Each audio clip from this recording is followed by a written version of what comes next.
చెప్పి అందరు అభిప్రాయం వ్యక్తం చేశారు. ఒకటి, రాష్ట్ర ప్రభుత్వము కులగణన చేసింది, మేము అందుకు అభినందిస్తున్నాం. కానీ కులగణనను పూర్తి స్థాయిలో పూర్తి లెక్కలు జరగలేదు, తప్పుల తరకగా జరిగింది అనేది అర్థమవుతుంది. ఎందుకంటే ఓటర్ లిస్టులో 3,50,000 మంది ఓటర్లు ఉన్నారు. ఇంకా ఓటర్ కాని వాళ్ళు 62 నుంచి 62 లక్షలు కాలేజీ విద్యార్థులు, స్కూల్ విద్యార్థులు ఉన్నారు. ఇంకా 3 లక్షల మంది చిన్న విద్యార్థులు ఉన్నారు. అంటే ఎట్టు కోణంలో ఆధార్ కార్డు చూసినా, ఓటర్ లిస్టు తీసినా 4 కోట్ల మందికి పైగా రాష్ట్ర జనాభా ఉంటే వీళ్ళ లెక్కల ప్రకారం 3,50,00,000 వరకే దాదాపుగా తీశారు. ఇది దాదాపు 50 లక్షల మంది, 40 లక్షల మంది తక్కువ జనాభా ఉన్నట్టు కనిపిస్తుందంటే ఇక్కడ లెక్కలు సరిగ్గా లేవనేది క్లియర్గా. ఇక రెండో విషయానికి వస్తే, కాంగ్రెస్ పార్టీ ఎన్నికల మేనిఫెస్టో కానీ, ఆ పార్టీ అధినేత రాహుల్ గాంధీ కానీ ఎన్నికల ముందు ప్రతి సభలో మేము అధికారంలోకి రాగానే 42% బీసీలకు లోకల్ బాడీ రిజర్వేషన్లు, పంచాయత్, జడ్పీటీసీ, ఎంపీటీసీ, మున్సిపాలిటీలు ఇస్తామని ఊరు వాడ ఏకం చేసి ప్రచారం చేశారు. దీన్ని నమ్మి ఆశపడి బీసీలందరూ కాంగ్రెస్ పార్టీని గెలిపించారు. తీరా ఇప్పుడు 42%కు అనేక అవరోధాలు ఉన్నాయని మొన్న అసెంబ్లీ సమావేశం లోపల 2 బిల్లులు పెడతాయని ముఖ్యమంత్రి అంతకుముందు న్యూస్ లీకేజ్ చేశారు. ఒకటి ఎస్సీ వర్గీకరణ, రెండవది బీసీలకు 42% రిజర్వేషన్ పెడతారు. ఎస్సీ వర్గీకరణ బిల్లు పాస్ అయింది, ఓకే. కానీ బీసీలు బిల్లు 42% పెడతా అనే విషయం లోపల చెప్పకుండా, బిల్లు పెట్టకుండా కేవలం పార్టీ పరంగా కాంగ్రెస్ పార్టీ ఇస్తుంది, మిగతా పార్టీలు ఇస్తాయని ఛాలెంజ్ చేశారు. దీన్ని బట్టి చూస్తే తప్పించుకోవడానికి ప్రయత్నం చేస్తాం. మాకు పార్టీ పరంగా వద్దు, బిచ్చం వద్దు. పార్టీ పరంగా అయితే బిచ్చం అవుతుంది.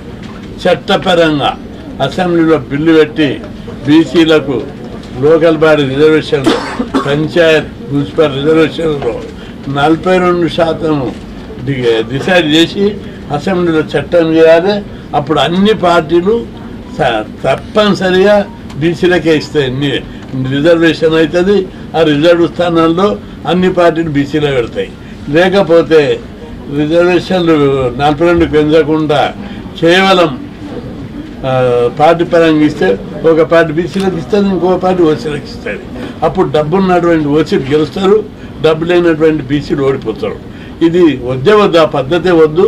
మీరు మాట ఇచ్చారు, బిల్లు పెట్టు, బిల్లు పెడితే రేపు సుప్రీంకోర్టులో ఏమవుతుందో న్యాయపరంగా ఇబ్బందులు ఉన్నాయి అంటున్నారు. అవన్నీ ఇబ్బందులు ఎప్పటికి ఉంటాయి.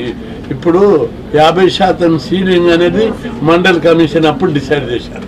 ఆ తర్వాత కొనసాగుకుంటూ వచ్చింది. ఈడబ్ల్యూసీ అగ్రకులాలోని పేదలకు 10% రిజర్వేషన్ పెట్టేప్పుడు సుప్రీంకోర్టు ఏమన్నది, ఈ 50% సీలింగ్ అవుట్డేటెడ్, ఆ క్యాప్ ఎప్పటికి ఉండదు, ఆ గరిష్ట పరిమితి ఎత్తేస్తున్నాం, 60%కు వీళ్ళకి 10% మేము ఇస్తామని చెప్పి తీర్పు ఇచ్చింది సుప్రీంకోర్టు. ఇప్పుడు కూడా ఇది విద్యా ఉద్యోగాల రిజర్వేషన్లతో పాటు ఇందులో మనం 60 ఇప్పుడు 60% సీలింగ్ ఉంది. దాని దారి కూడా ఇస్తే పొలిటికల్ రిజర్వేషన్ అభ్యంతరం ఉండదు. గట్టిగా ప్రభుత్వం అసెంబ్లీలో బిల్లు చేసి న్యాయపరంగా చిక్కులను ఎదుర్కోవడానికి కూడా సిద్ధపడితే లెక్కలున్నాయి, జనాభా లెక్కలున్నాయి. గతంలో సుప్రీంకోర్టు అనేక సందర్భాల్లో వివిధ కేసుల్లో జనాభా లెక్కలు ఖచ్చితంగా ఉంటే ఆ జనాభా ప్రకారం పెంచుకోవచ్చని తీర్పిచ్చింది. ఇప్పుడు 2 అంశాలు, జనాభా లెక్కలు తప్పున్నది, దాన్ని సర్దుకోవాలి, దాన్ని మరోసారి రివ్యూ చేయాలి. ఇక రెండవది ప్రధానమైంది 42% రిజర్వేషన్లు ఖచ్చితంగా బిల్లు పెట్టి అసెంబ్లీ లోపల 42% పెంచుతూ నిర్ణయం తీసుకోవాలని చెప్పి ఈ మేధో మదన సదస్సులో నిర్ణయం తీసుకున్నాం. ఒకవేళ ప్రభుత్వం పెంచకపోతే రాష్ట్రంలో సమరమే జరుగుతుందని చెప్పి హెచ్చరిస్తున్నారు. లేదు, ప్రతి గ్రామంలో బీసీలు అజ్ఞాయం అంటున్నారు. అరే మీరు ముఖ్యమంత్రులు మీరే, మంత్రులు మీరే, కేంద్ర మంత్రులు మీరే, మేము బీసీలము, సర్పంచ్, ఎంపీటీసీ, జడ్పీటీసీ కూడా కావద్దా అని బగ్గున మండుతున్నారు. ప్రభుత్వం ప్రతిష్ట పోకుండా ఇచ్చిన మాట ప్రకారం వెంటనే పెంచాలి, పెంచకపోతే జరిగేది యుద్ధమేనని చెప్పి ప్రభుత్వాన్ని నేను హెచ్చరిస్తున్నాను.